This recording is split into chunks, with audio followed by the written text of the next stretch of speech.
See, the ground situation does not change because most of the village are on the border itself.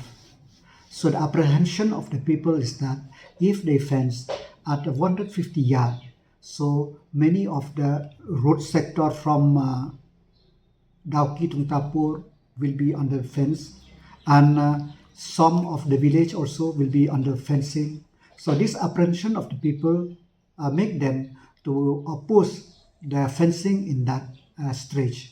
Oppose in the sense that oppose the government to fence at 150 yard. They want, if as much as possible, that if it is near the zero line where not much loss to their land and cultivating field and all, they have no problem with that. So now, happening, sir, without any problems. See, in Meghalaya, the land belongs to the people, and the government also we got the government which listens to the will of the people. Yes, under national security, the government can do what it deems fit for the security of the nation.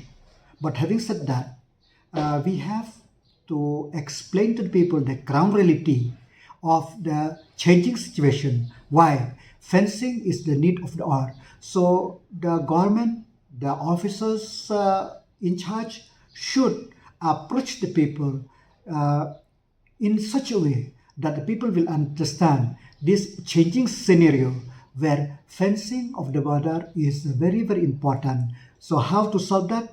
Let the officer at the ground level do the needful.